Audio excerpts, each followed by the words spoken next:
al gewonder daar. Mense begin nie 'n huwelik. Mense trou nie met die idee om daardie huwelik te verwoes nie. Mense begin nie 'n besigheid om te sien dat daardie besigheid bankrot gaan nie. Mense wat 'n familie begin nie met kinders en 'n familie om te sê kom ek verwoes hierdie kinders se lewens nie. Maar op die einde van die dag is dit party mense se effek.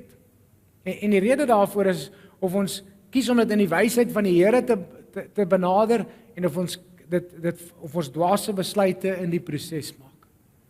En so dis nie een besluit, gewoonlik is dit nie een besluit nie. Daar is uitsonderlike situasies waar jy so een groot slegte of goeie besluit maak wat jou lewe maak of wat breek, maar ek het al agtergekom dat die pad na wysheid of dwaasheid is 'n klomp klein besluitjies wat in die Engels sê ons wat compound. Hulle tel so bymekaar op en dan ewe skielik bring dit of lewe of dit bring dood. En so die Here leer ons om wysheid te leef, om wysheid bymekaar te maak en in daardie rigting ons lewe te stuur. Nou Salomo sê vir ons, hy sê wysheid, die vrou, hy praat van die vrou wysheid. Hy sê sy staan op die straathoeke en skreeu en gee haar wysheid. Sy offer haar wysheid vir enige iemand wat dit nodig het. Waar kritiese besluite gemaak word by hoeke waar jy moet besluit, gaan ek links, gaan ek regs, gaan ek reguit aan. Maar hoe onderskei ons hierdie stem van wysheid? Dis die vraag. Hoe onderskei ek en jy daardie stem van wysheid? En dan sê hy in Spreuke 8 vers 11 sê hy dit, hy sê wysheid is baie meer werd as edelgesteentes. Nou in Kimberley se wêreld moet ons daarby sit diamante. Nee, want ons is die diamant hoofstad van die wêreld. Wysheid is baie meer werd as edelgesteentes of diamante. Daar is niks wat jy kan begeer wat teen daardie wysheid kan opweeg nie. En so van die begin van Kimberley af, wanneer ons 'n groot stad geword het of 'n wêreldbekende stad, was dit diamante. En hier sit onder ons delwers en ons harte gaan uit vir mense wat by IKAPA gewerk het en hulle werk verloor het en ons wil ook aan die einde van die diens bid vir families. En so ek het aan hierdie illustrasie gedink, want as daai gesegde wat sê as ons net bid wanneer ons in die moeilikheid is, dan is ons in die moeilikheid. Nou Piet, is dit nie waar nie. As ek net bid wanneer ek in die moeilikheid is, dan is ek reeds in die moeilikheid. En dink gou so, as ek en ons weet wysheid is net 'n gebed weg. Ons het dit mos nou al hanteer. Wysheid is een gebed weg. Maar as ek net vir die Here wysheid vra wanneer ek wysheid nodig het of wanneer ek in die moeilikheid is, dan is ek ook in die moeilikheid. Ons leer nie om God se wysheid te kry as ons in die moeilikheid is nie. Ons moet dit leer in die klein besluite van ons lewe, in die alledaagse, sodat wanneer die groot besluite ter sprake kom, dat ek al myself geoefen het om God se wysheid te kan onderskei.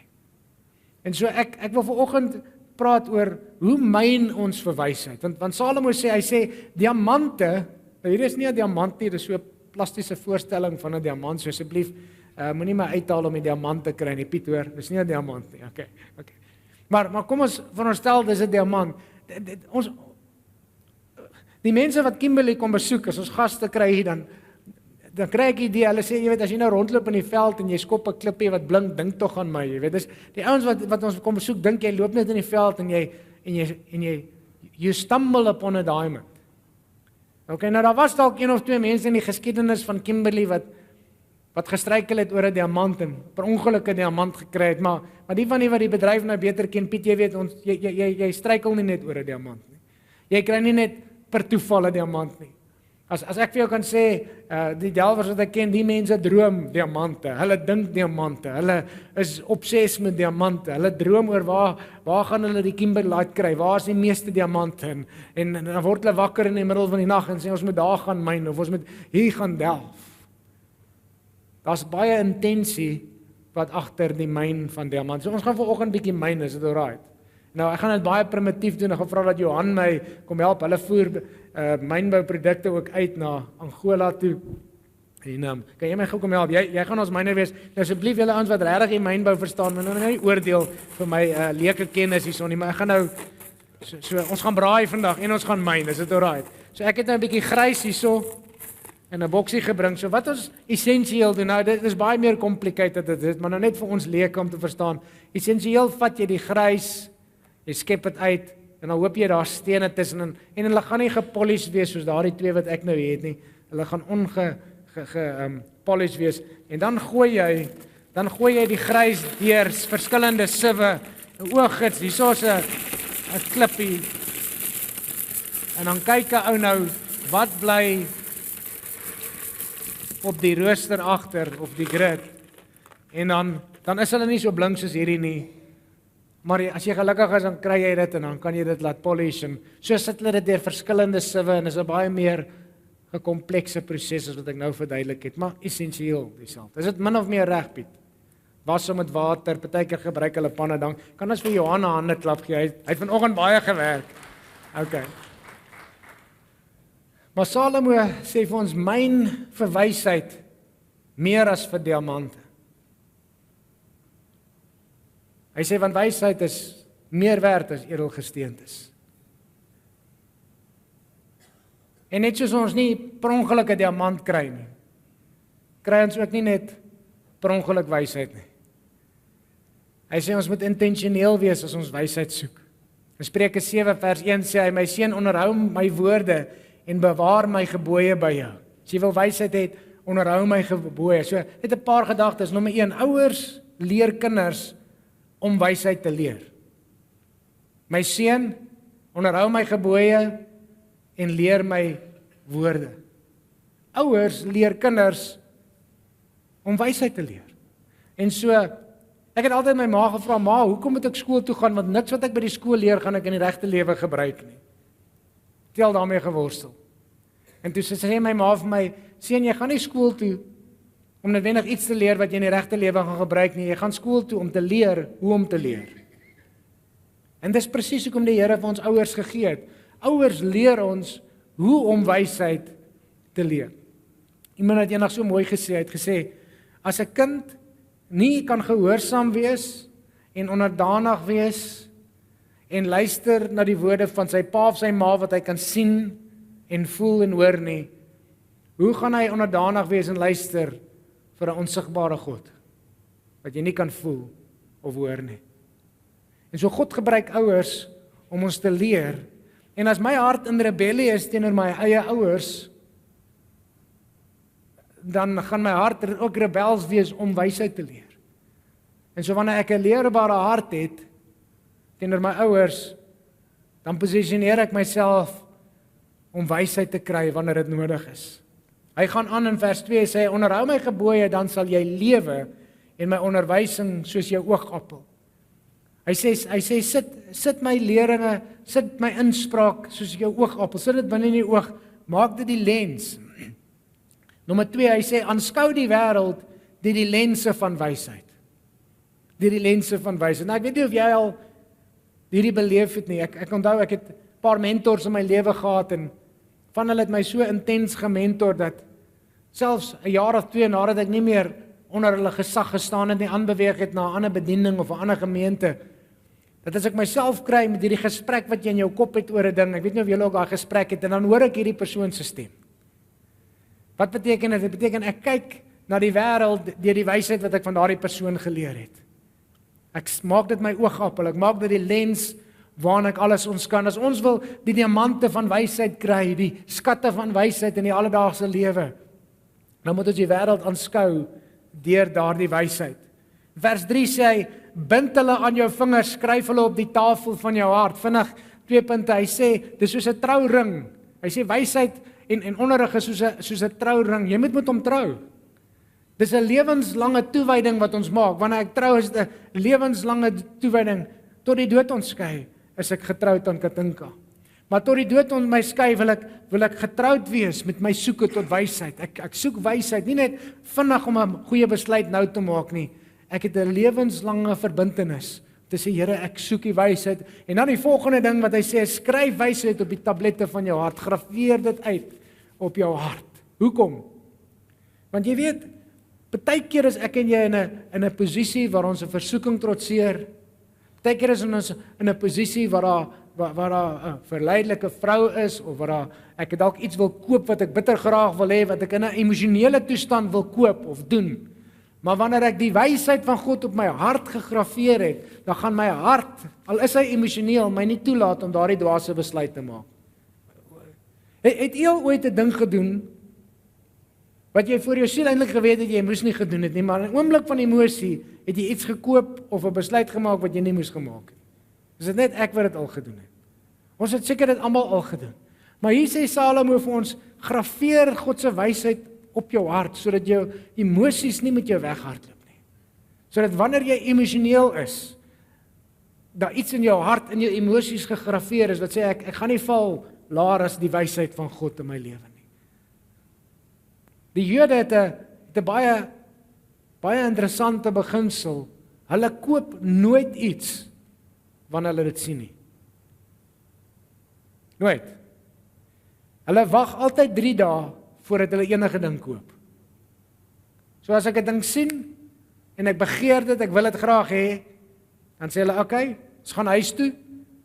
Die tweede dag dink ek nog steeds ek het hom nodig, die derde dag dink ek, die eerste dag dink ek nog steeds ek het hom nog, die tweede dag dink ek het hom dalk nie meer so nodig nie, die derde dag kan ek nie eens onthou dat ek aan hom gedink het nie. En as jy na 3 dae hom nog steeds regtig wil hê, dan oorweeg dit om terug te gaan. En so wat is dit? Dit is ek graveer in my hart in die wysheid van God, van sê moenie net goed koop as jy dit sien nie. Sodat wanneer ek in 'n emosionele oomblik is, of as 'n aankoop is en of dit iemand is wat my dalk verlei, of dat ek nie 'n emosionele besluit maak nie, maar 'n wyse besluit. Hy gaan aan in vers 4 sê hy, sê aan die wysheid, jy is my suster, en noem die verstand jou vertroueling. In die Engels sê hy, make wisdom your closest friend. Maak wysheid jou naaste vriend, jou beste vriend. En dis presies wat Salomo sê, maak wysheid jou vriend, loop saam. Ek weet nie of jy kan onthou nie, 'n paar dienste terug het ek gesê, ek het 'n KI gehad en ek het gesê wanneer sy fluister, wysheid fluister. En as ek ver van wysheid af wegloop, dan gaan ek nie die gefluister van sy stem hoor, van haar stem hoor. Maar wanneer ek naby haar loop, wanneer ek wysheid my vriend maak, dan in daardie oomblikke wat ek 'n wyse besluit moet maak, gaan ek haar stem hoor. Gaan ek haar gefluister hoor. So maak wysheid jou beste vriend. Nou, wie van u weet dat mense het baie vriende, maar jy het baie keer min goeie vriende?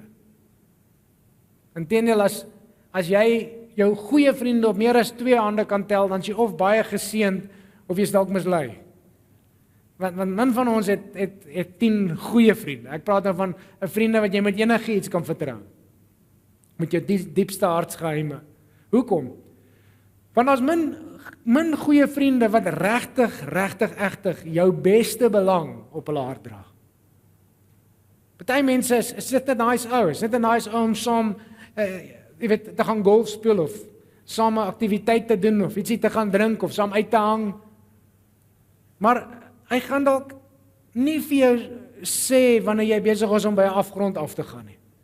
Hy gaan dit weerhou want hy wil die vriendskap behou, maar hy gaan nie noodwendig in jou beste belang optree nie. Maar hier sê Salomo dat wysheid gaan altyd in jou beste belang optree. So maak wysheid jou beste vriend. En dan speel Salomo in dieselfde hoofstuk, speel hy die wyse met die dwaas af. Hy sê die dwaas is op die verkeerde tyd en op die verkeerde plek. Luister gou hier, hy sê, ek het onder die jong mense, vers 8, hy sê, ek het onder die jong mense 'n verstandelose, dwaase jongman opgemerk, wat op die straat verbygegaan het naby haar hoek, dis nou die hoer, die slegte vrou, en in die rigting van haar huis gestap het, in die skemer, in die aand van die dag, in die middel van die nag, en die donker. Hy was op die verkeerde plek, op die verkeerde tyd. Jy sien, wanneer ek wys is ek op die regte plek, op die regte tyd. Ek en my seun, so 'n bietjie onderhandeling aangegaan oor hoe ons selfone in die huis bestuur, want het werk nie so lekker nie. En toe het ek nou met hom 'n reëling getref dat ons selfone, beide van ons selfone nie in ons kamers laai nie, maar buite ons kamers op 'n plekkie laai. En weet jy, vandat ek dit doen, het ek soveel meer vrede, want ek gaan slaap nie met my selfoon en ek word nie met my selfoon wakker nie.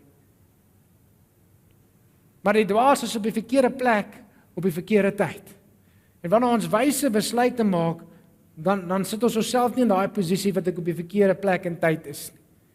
Nog 'n ding in vers 10 sê hy, en kyk, daar kom 'n vrou om tegemoet. As jy op die verkeerde tyd, op die verkeerde plek is, kyk, 'n vrou kom om tegemoet, soos 'n hoer aangetrek en lustig van hart. Sy is onrustig en losbandig. Haar voete kan nie in haar huis bly nie, nou buitekant, dan weer op die pleine, en sy staan by elke hoek en loer. Die hoer staan by elke hoek en loer. Okay? Die dwaas ontmoet die verkeerde mense vir die verkeerde redes. Nou, ek weet nie van u nie, maar gewoonlik wanneer ons oor moraliteit praat in die kerk, veral in die Pinksterbeweging, dan het ons daarvan gepraat vanuit 'n morele standpunt uit. Weet, sonde is is afskuwelik in die oë van die Here en dan kom oordeel daarmee en dis waar, dis nie dat dit nie so is nie. Maar ek hou van die manier waarvan Salomo oor verskeie sondes praat. Salomo sê dit so, hy praat nie van 'n morele hoë stand af en praat neer op ons oor sonde nie. Al wat hy daarvan praat is van 'n wyse. Hy sê dis net plainweg stupid.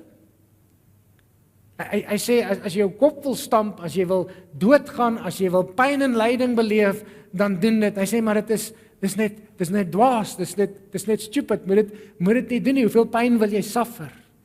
En ek hou daarvan want dis ook logies. Yes, daar's 'n morele kant van sonde en ons het al baie daarvan gehoor in die kerk, maar die hele Spreuke gaan daaroor dat dit regtig stupid is om sonde te doen. Dit is regtig stupid om die weg van die dwaas te volg, want hy's op die verkeerde tyd, op die verkeerde plek en dan ontmoet hy die verkeerde mense vir die verkeerde redes. Kom ons lees bietjie aan vers 13. En sy het hom gegryp en gesoen. Met 'n onbeskaamde gesig vir hom gesê, ek moes dankoffers bring, vandag het ek my geloftes betaal. Hoe geestelik maak hierdie prostituut nou hierdie hele affære? Sy vergeestelik dit. Het my geloftes aan die Here betaal, daarom het ek uitgegaan om jou te ontmoet. Sy laat hom so spesiaal voel. Hoe sê die Engelse, crazy kind of stupid. En aan jou gesig, in jou aangesig gesoek, en ek het jou gekry. Sy laat hom so spesiaal voel. Jy sien, die dwaas vergeestelik die tekens. Dis eintlik die tekens dat hy in die afgrond op pad af is. Dis eintlik die tekens dat sy lewe verwoes gegaan word. Maar hy vergeestelik die tekens. Hy het gebid, sy het haar offerhande gebring, sy het alles in plek. Die Here is in hierdie ding. Ek het al gehoor hoe mense egbreek vergeestelik. Hoe mense allerhande goeie, stupid goed wat hulle doen, vergeestelik. Maak nie saak of ons dit vergeestelik nie, as dit 'n dwaase besluit is, gaan dit nog steeds verwoesting in my lewe bring. Spreuke 16 vers 20, luister, hy sê, dis wat die prostituut sê, ek het my bed met dekens opgemaak, met bondspreie van Egiptiese linne. Jy geweet, Egiptiese linne was al in Salomo se tyd 'n ding, Egyptian linen. Ek het my bed besprinkel met mirre, aloe en kaneel, sommer cinnamon daar op die bed gegooi. Kom, laat ons dronk word van die liefde tot die môre toe. Laat ons mekaar vrolik maak met in welleste. Want die man is nie tuis nie. Sy sê nie eers my man nie, sy praat sommer van die man. Van die man is nie tuis nie. Hy het ver weg op 'n reis gegaan. Die geldbeurs het hy met hom saamgeneem. Teen die dag van volmaan sal hy eers terugkom. Die dwaas voel valslik spesiaal. Sy laat hom so spesiaal voel, Egiptiese linen, cinnamon. Alles is in plek om jou so spesiaal te laat voel. Wees versigtig vir mense wat jou spesiaal laat voel. Wees versigtig vir daardie man by die gym wat jou spesiaal laat voel. Wees versigtig vir daardie persoon by die kantoor wat jou spesiaal laat voel. Aan die einde van daardie pad, daardie dwaase besluit, is pyn, is lyding, is die dood. Vers 21, sy het hom verlei deur haar baie mooi praatjies. Deur die gladheid van haar lippe het sy hom verlok. Sy het hom verlei en sy het hom verlok. Die dwaas word mislei met mooi praatjies, met gladde lippe. En dan vers 22, hy loop skielik agter haar aan soos 'n bees wat na die slagpaal gaan. en soos voetboeie wat dien tot tugtiging vir die sot. Die dwaas word gelei na sy eie slagpale. Hy word gelei na sy eie slagpale. Jy sien, God roep vir jou en my vandag en hy sê, ons kan of die pad van die dwaase kies, of ons die pad van die wyse kies. Dis nie een dwaase besluit wat my lewe ruïneer finansiëel. Dis nie een dwaase besluit wat my huwelik ruïneer. Dis nie een dwaase besluit wat my verhouding met my kinders ruïneer nie. Maar dit is 'n siklus van dwaase besluite. Ek maak die besluit om op die verkeerde plek te wees op die verkeerde tyd. Dan begin ek mense ontmoet, die verkeerde mense vir die verkeerde redes. Dan begin ek die goed vergeestelik en ek lees die verkeerde tekens. Dit is eintlik die tekens dat ek op pad is na die slagpale toe. Maar ek vergeestelik dit. En daarom is ek blind vir die realiteit en ek voel daai crazy kind of stupid dat ek so spesiaal voel. En éventueel weet ek dit nie, maar ek word soos 'n lam gelei na die slagpale toe. Na my slagting toe. En net so is wysheid dieselfde. Dit is nie een besluit wat ek maak en ewe skielik het ek al die wysheid. Nee, dis in die klein besluite wat ek elke dag neem, Piet. Wat ek besluit, ek leef in God se wysheid. Ek gaan nie dit, ek sê nee vir daai, ek sê ja vir hierdie. Ek sê nee vir daai, ek sê ja vir hierdie. Ek is besig om te delf vir wysheid. Ek is besig om te myn vir wysheid. En wanneer ek nodig het om die besluit te maak, dan het ek die skat van wysheid, dan het ek die diamant, die clarity van wysheid. Ek het dit in daardie oomblik en dit beweeg my nader aan die oorvloedige lewe wat God vir my in bestemming het.